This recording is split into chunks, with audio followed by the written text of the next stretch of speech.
Hi guys. One more budget came and gone, and it's as usual. A lot of post-mortem is now going on about the budget. What type of budget is it? Whether it has fulfilled the.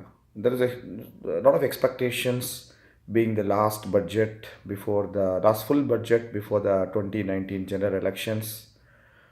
Whether it was there was a lot of pressure on the finance minister to announce a lot of new policies, might be what media would call it as populist measures. There are a lot of expectations by the middle class.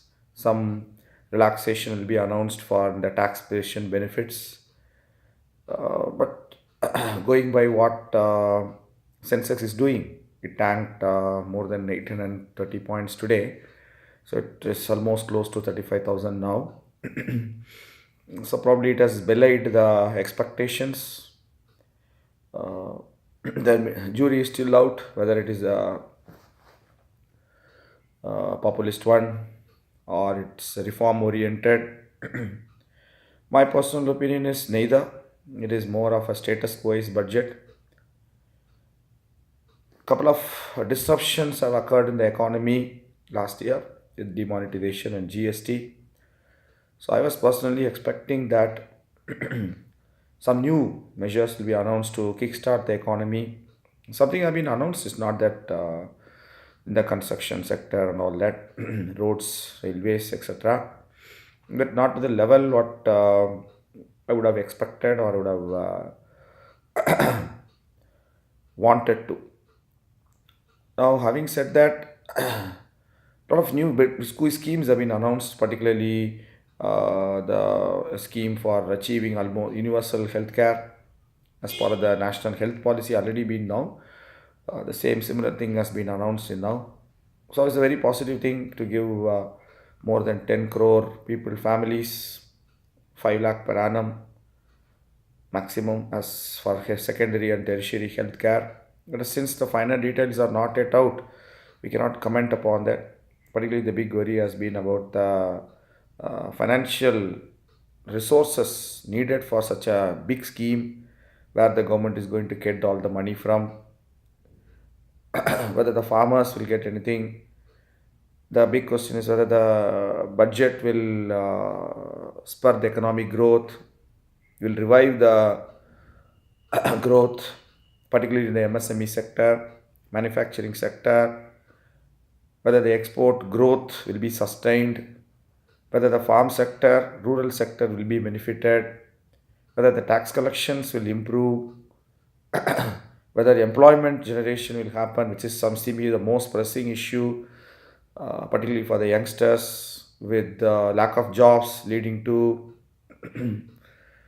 many demands for reservation, youth agitations, frustrations. All these things, no big expectations have been created. So all these things needs to be discussed in detail. So that's the purpose. For that purpose, we are going to start 15-hour. Obviously, it cannot be discussed in a 5 minutes video.